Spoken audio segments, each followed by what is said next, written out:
Have you ever felt abandoned in the middle of a heavy silence? No message, no goodbye, no clear sign of rejection. Just someone who once felt so close suddenly disappearing without a trace. And you're left there trying to be strong, but quietly wondering, do they still think about me? If you've ever been caught in that confusing space, not sure if they've truly moved on or if they're secretly waiting for you, then this video is for you. Welcome to Avoidance, where we don't just break down behavior, we explore the hidden emotional layers underneath avoidant attachment. Today, you'll discover 10 subtle but deeply revealing signs that an avoidant is silently hoping you'll reach out, even if they'll never say it aloud.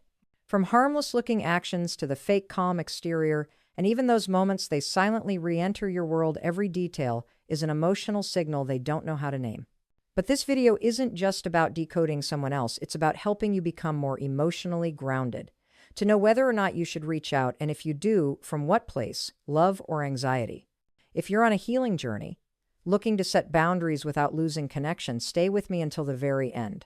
And don't forget to subscribe for more grounded, psychologically insightful content that helps you come home to yourself. No chasing, no begging, just clarity. There's a kind of silence that doesn't make a sound but lingers like a storm cloud. One day they're warm, affectionate, attentive to every little detail. The next day, your message is left unseen. No explanation, no argument, just a slow, cold retreat that leaves you paralyzed in confusion. For someone with an anxious attachment style, that silence feels like emotional whiplash. It hits the core of your abandonment wounds. You start spiraling. Did I say something wrong? Was I not enough?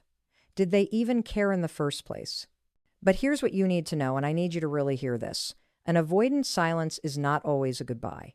More often, it's their shield against emotions they don't know how to manage.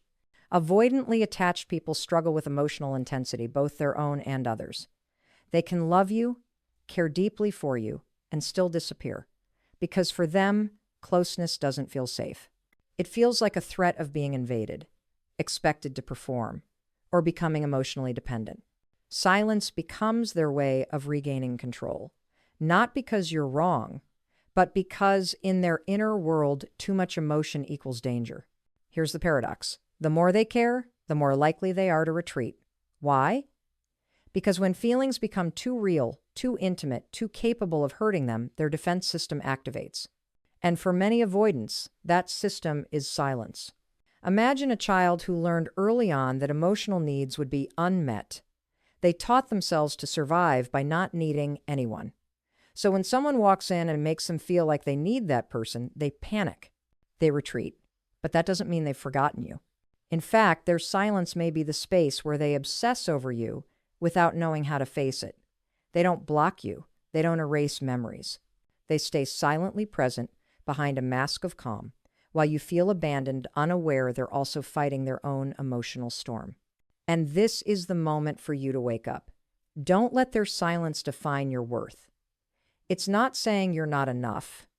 It's saying they're not yet strong enough to stay in that closeness. Instead of spiraling into self-blame, learn to pull back, not to give up, but to return to yourself and ask, am I seeking validation or listening to my own heart? Emotional maturity isn't about breaking their silence. It's about knowing how to stay still, yet keep your heart open. And then, while the silence lingers unanswered, you start seeing them, seemingly doing just fine. Bright Instagram stories, smiling photos, outings, coffee dates, friends. From the outside, it looks like they've moved on. No regrets, no emotional mess, while you're still spinning in circles, searching for closure that never came. This kind of contrast can hurt more than a goodbye. How can they be so calm while I'm drowning in the aftermath? But here's the truth. What looks like emotional stability on the outside is often a sign of unprocessed emotional pain on the inside. People with avoidant attachment aren't naturally in touch with their emotional world. What you see, the composed, distant, independent image, is often a defense mechanism to avoid facing their own emotional chaos. When they post happy photos, it's not necessarily indifference, it's often their way of distracting themselves from discomfort. When they bury themselves in work or social plans, it's not because they've forgotten you, but because they're desperately trying to forget how much they needed you. This is typical of the avoidant mind. They've learned to survive by denying emotion altogether.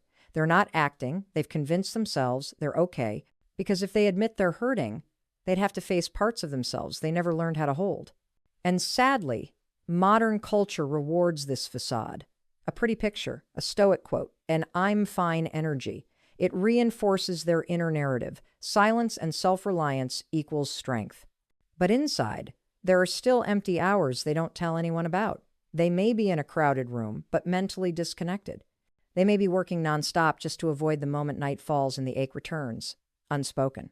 Don't let their peace make you doubt your worth. Some people have spent their entire lives becoming skilled at avoiding their feelings. And if you're sensitive, intuitive, and emotionally attuned, don't confuse their distance for growth. They haven't moved on fast, they just haven't allowed themselves to feel. Your job isn't to chase or confront them into vulnerability. It's to see past the performance while remaining grounded in your own emotional truth. Because if they're pretending to be at peace, what they need isn't a savior, but someone wise enough not to react impulsively and strong enough to know real peace never needs to be performed. Then something strange happens, right? When you begin to let go. When you stop reaching out. When the silence has become your new normal. Suddenly, they're back, but not really. No text, no apology, no mention of the past. But you notice they viewed your story. Or they liked an old photo from months ago. Or they sent a random message like, "Still got that cat?" It's not enough to be called coming back, but just enough to make you wonder, do they still care? Or was that just random? The truth is it's rarely random. This is a classic avoidant move, the indirect reappearance. Avoidants, as we know, fear vulnerability and emotional dependence. They won't say, "I miss you," or ask, "Do you still think of me?" Because to them, admitting that would feel like losing power. They need to feel in control even when their heart is anything but calm. So instead of coming back openly, they send safe signals. Viewing your story, asking a harmless question, sending a meme. These are their emotional thermometers. They want to know, is the door still open? Can I reconnect without risking rejection? Though subtle, this behavior is highly calculated. They want two things at once: a chance to reconnect and protection for their ego. In other words, they're unconsciously saying, "I still care, but please don't make me feel weak for it." The danger, of course, is for the anxiously attached partner. You see that tiny sign, and immediately your hope wakes up. They still care. I need to respond or I'll lose this moment. But in doing so, you fall back into the trap chasing breadcrumbs instead of checking in with your own center. What's essential is learning to read this not as a promise, but as a fear-based signal. Don't let a single like or message lure you into forgetting. Real connection isn't ambiguous, and it's never one-sided. Avoidants aren't cruel. They're conflicted. They long for closeness, but are terrified of its consequences. That's why you need to be grounded. Don't rush in. Observe. Is their reappearance followed by real effort, or just a quiet poke that fades away again? If they're ready for real connection, they'll come forward with clarity and courage. But if they only send vague signals, what they're seeking might be temporary reassurance, not genuine reconnection. So next time they come back, silently ask yourself, am I responding because I miss them or because I fear being left behind? That answer will tell you whether you're still in love with them or just trying to escape your own loneliness. You've stopped reacting. You no longer jump at every vague signal. You choose to step back and observe. And then, right when you stop chasing them, something else surfaces. The echo of you in their world. They don't say they miss you. They don't mention your name. But they post a song you both used to love. They share a quote about distance, about someone leaving but still feeling present. Maybe they visit your old coffee spot and post a picture without tagging you or saying a word. It's all like a whisper, "I still think of you." This is a unique behavior among avoidants. Emotional echo. Avoidants don't lack emotion, they lack the tools to express it directly. So instead of saying it out loud, they encode their feelings into behavior, songs, photos, quotes, subtle actions. It's as if they're speaking to you behind a veil. Sometimes even they don't fully realize they're doing it. One part of them craves connection. Another part fiercely guards their emotional boundaries. They don't want you gone, but they're not brave enough to ask you to return. Their feelings don't flow outward. They bounce inward and then leak out into the world in indirect ways. They hope you notice. But if you confront them, they'll likely deny it. Because admitting it feels too risky, it would mean losing the emotional control they cling to. And this is where you must be careful, because missing someone is not enough to rebuild a healthy connection. Just because they think of you doesn't mean they're ready to love you in a secure way. An emotional echo isn't an invitation, it's a whisper from an unhealed heart. It may tug at the softest part of you, the part that hasn't let go. But you have a choice. Listen, smile with gratitude, and move on, or fall into the same old cycle. Because some people love you silently, but only when you learn to love yourself clearly will you know when to walk away. But not all signs from avoidance come through vague gestures or emotional echoes. Sometimes what confuses you the most is this: they go completely silent, but don't disappear. After the subtle reappearances or emotional breadcrumbs, you still feel them in your energy field. They don't block you, they don't cut you off completely, but they also don't reach out. They watch your stories but don't message. They're online but never start a conversation. They exist just enough to make you wonder, should I be the one to reach out? And that's exactly what they want. This isn't the silence of emotional overwhelm. This is controlled silence, a calculated kind of distance. It keeps them safe but still gives them a sense of being chosen. Avoidance in this state often won't act not because they don't care, but because they want you to make the first move. It's a subtle power game, often unconscious, rooted in deep fear. Fear of rejection, fear of losing control, fear of being unworthy if they're the one to initiate. So they leave you guessing.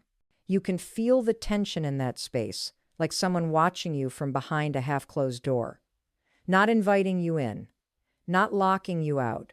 This space activates your anxiety. You want to bridge the gap just to relieve the discomfort.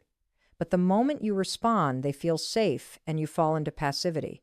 This kind of silence is often paired with intentional presence. They linger in your online space, leave traces, show up in passive ways, but they never reach for you with clarity. And if you're not centered, you'll misread it as, they're waiting for me, I need to do something. But you must understand this clearly. Controlled silence is not a genuine invitation. It's how avoidants manage emotion without risking vulnerability. They create distance far enough to feel safe, close enough not to be forgotten. You don't need to respond just to prove your worth. If their presence only stirs guilt, confusion, or anxiety, it's not connection. It's unconscious control. So when facing this kind of silence, pause and ask yourself, am I responding out of love or out of fear? Am I truly being invited into connection, or am I just being tested? Emotionally mature people don't keep you outside guessing. They open the door, they speak clearly, they meet you halfway. But if all they offer is a carefully measured silence, then be strong enough not to enter a game you were never truly invited to play. Have you ever felt someone's presence even though they're no longer texting you, no longer showing up in your daily life? They're not physically around. They say nothing. They make no move. And yet, something about them still lingers. Not in reality, but in your mind, your dreams, your emotions. In quiet moments, they appear in your thoughts for no reason at all.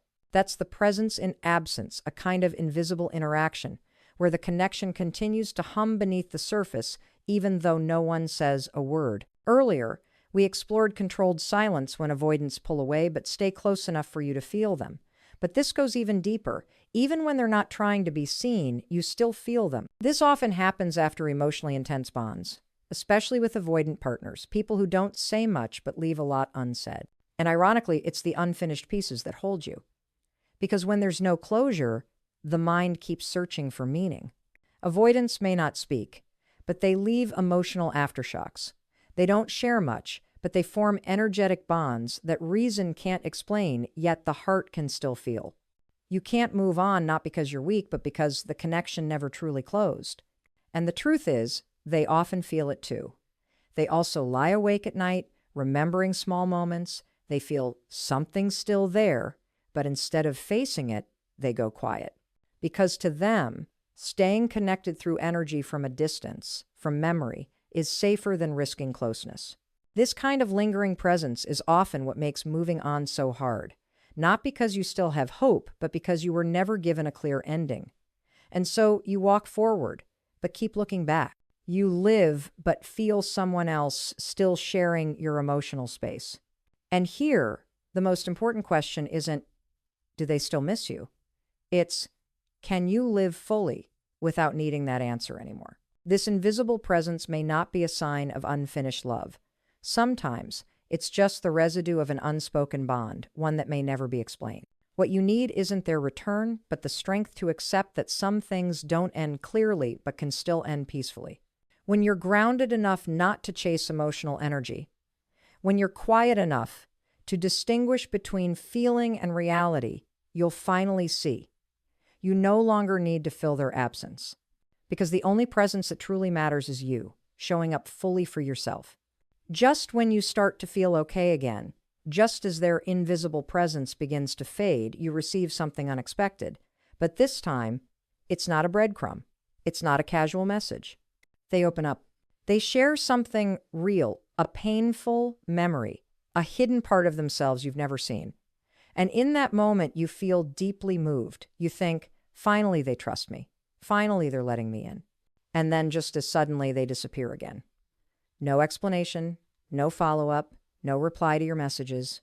You're left stunned, hurt, and worst of all, abandoned in the exact moment of intimacy. But here's the truth you need to hear. This is not manipulation. This is a wound that hasn't healed. Avoidants aren't emotionless.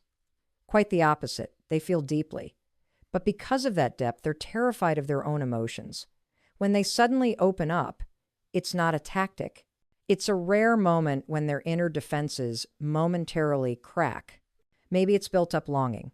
Maybe it's emotional overflow. Maybe it's a weak moment late at night. Whatever the reason, their openness is real. But so is their panic that follows. I said too much, I exposed myself, I lost control. So they pull back.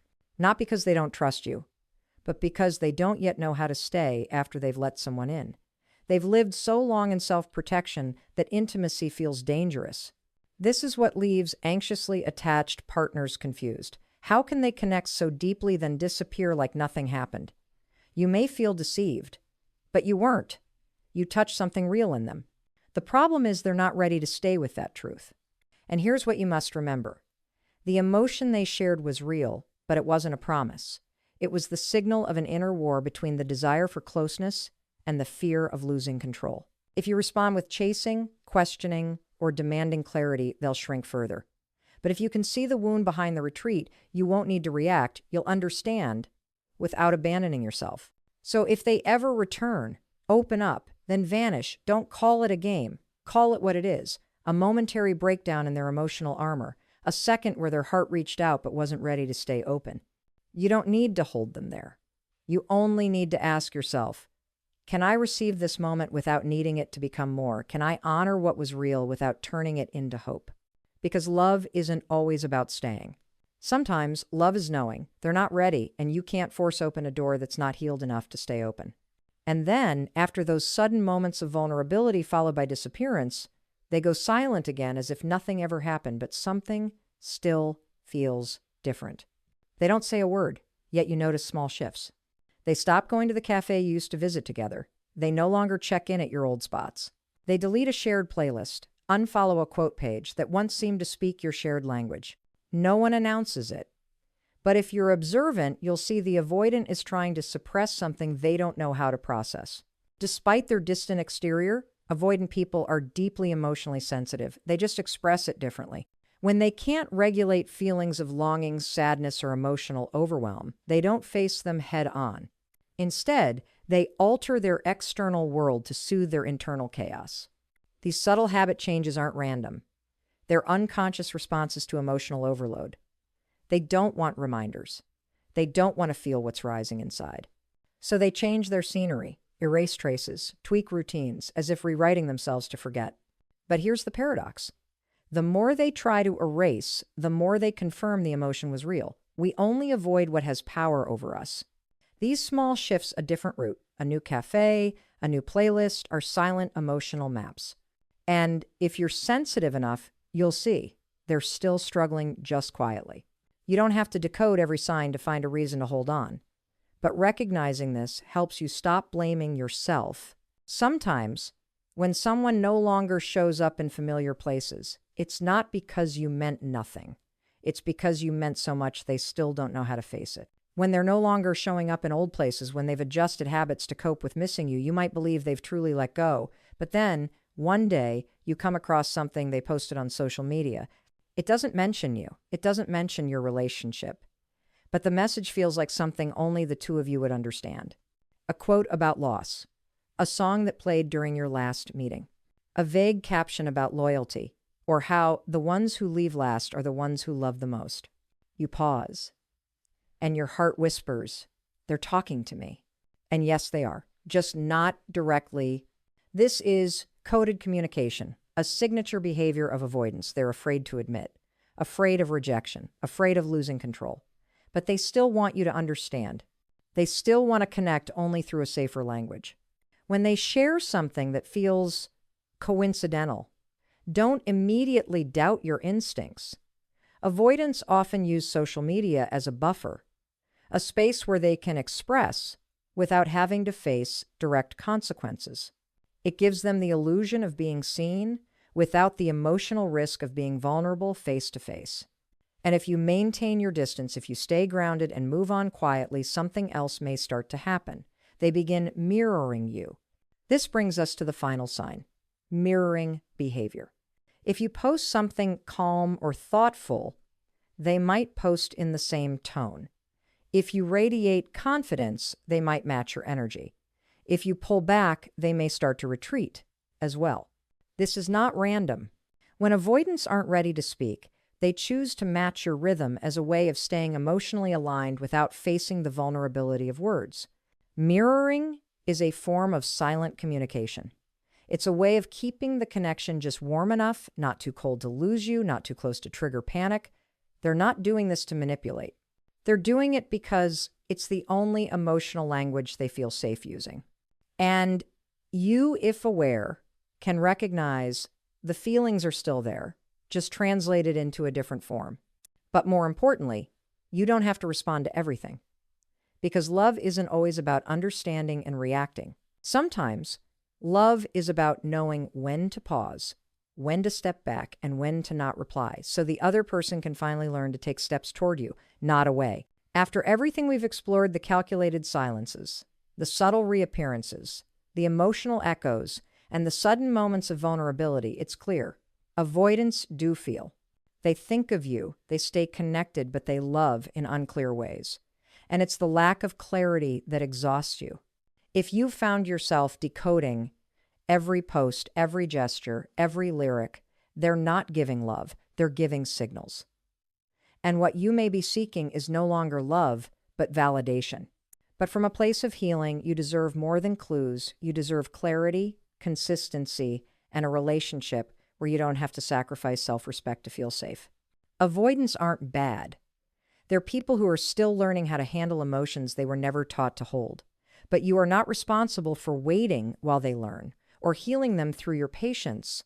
You can love someone and still choose to walk away, not because you're cold, but because you've realized that love should never make you feel alone while being connected.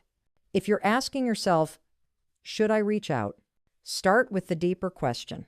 Am I reaching out from love or from the fear of being forgotten? If it's love, calm, grounded, whole, you can send even a simple wishing you peace and stay centered in your power. But if you're chasing uncertainty to keep a string alive, maybe what you need isn't their response, but a real moment with your own emotional truth. This is your turning point. You can keep decoding, or you can stand still, release quietly, not because you've given up, but because you've chosen to return to yourself first.